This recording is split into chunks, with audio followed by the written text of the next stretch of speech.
คืนวันเสาร์นี้รายการบอลโลกรอบตัดเชือกฮาแลนด์จะพบกับแฮร์รี่เคนในนัดประวัติศาสตร์ที่เมียมีส่วนเมสซี่แข่งที่แคนซัสซิตี้มีดราม่าเหมือนเดิมแล้วก็อย่าลืมบาลีกนอร์เวย์ที่หลายคนมองข้ามแต่ราคาน่าลิ้นหลายจะเป้าหิบแทงเบิ่งคลิปนี้ให้จบเดี๋ยวเสียใจที่หลังเด้อโอเคทุกคนมื้อนี้เรามี3คิว3คู่ให้วิเคราะห์แบบจัดเต็มนอร์เวย์พบกับอังกฤษในรอบ8ทีมสุดท้ายในรายการบอลโลกที่เมียมีคู่ที่2เป็นอาร์เจนตินาที่พบกับสวิตเซอร์แลนด์ในรอบ8ทีมเช่นเดียวกันที่แคนซัสซิตี้และยังมีทอมโซพบกับวาเลเรนกาเอลิสเซเลียนลีกบ้านเกิดของฮาแลนด์เดี๋ยวเขาจะไล่ไปเทละคู่เพราะว่าจะเป็นฟอร์มการลิ้นสถิติในการพบกันนักเตะโดดเด่นการบาดเจ็บราคาบานไปจนถึงทีเด็ดประจำวันคุยหนึ่งเป็นการพบกันระหว่างทีมชาตินอร์เวย์พบกับทีมชาติอังกฤษความสำคัญของแมตช์นี้คือนี่คือรอบ8ทีมสุดท้ายของรายการบอลโลกที่ฮาร์ดล็อกสเตเดียมไมอามี่เตะในเวลา 17:00 ตามเวลาท้องถิ่นหรือประมาณ 4 โมงเช้าของประเทศลาวผู้ชนะจะได้ผ่านเข้าไปพบกับผู้ชนะคู่ระหว่างอาร์เจนตินาจะพบกับสวิตเซอร์แลนด์ในรอบรองชนะเลิศ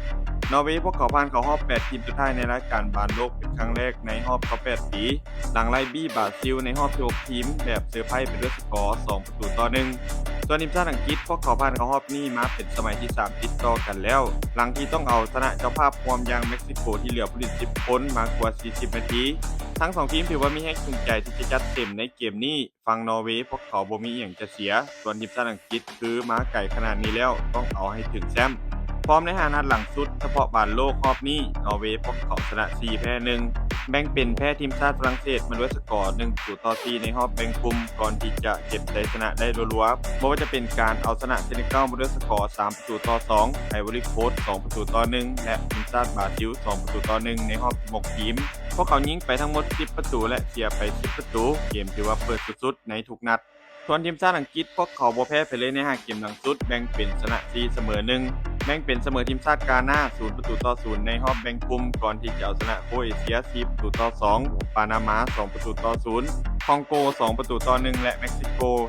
3-2ในรอบ16ทีมพวกเขายิงประตูทั้งหมดไป11ประตูและเสียเพียง6ประตูแสดงเห็นถึงเกมรับที่มีความหักกลุ่มกว่านอร์เวย์อย่างชัดเจนเฮาเบิ่งที่สถิติในการพบกันทั้ง2ทีมบ่เคยเจอกันในบอลโลกมาตั้งแต่ปี1998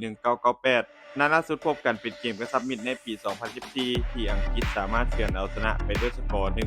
1-0ถ้านับจากสถิติทั้งหมดอังกฤษเอาชนะไปแล้ว7จาก12นัดแพ้แต่2นัดถือว่าอังกฤษพวกเขาได้เปรียบในเชิงประวัติศาสตร์พอสมควรเอาเบิ่งที่นักเตะที่น่าจับตามองเออร์ลิง ฮาแลนด์ยิงไปแล้ว7ประตูในรายการบอลโลกครั้งนี้นำโด่งในการซึกสิงเกิบทองคำและเฮ็ดประตูได้ทุกนัดตั้งแต่เริ่มทัวร์นาเมนต์พร้อมถือว่าฮอตแห่งสุดในบอลโลกตอนนี้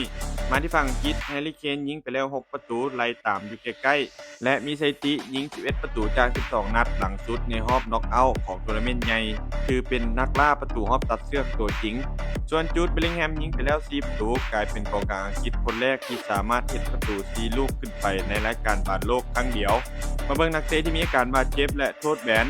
ฝั่งอังกฤษพวกเขาต้องเสียโจเอล คอนซาที่ถูกใบแดงจากเกมเม็กซิโกต้องพักอัตโนมัติคาดว่าลิสเกมน่าจะขยับมาลิ้นแทนในเกมรับส่วนดิแคนไลท์และมาร์คเกฮีมีอาการบาดเจ็บเล็กน้อยแต่คาดว่าจะพร้อมลงเล่นส่วนฝั่งนอร์เวย์ดาวิด มอลเลอร์วูดแบ็กซ้ายมีอาการบาดเจ็บออกจากสนามในเกมพบกับบราซิลต้องทดสอบสภาพร่างกายก่อนเกมถ้าบ่ทันจะให้เลโอ โอติกาดลงแทน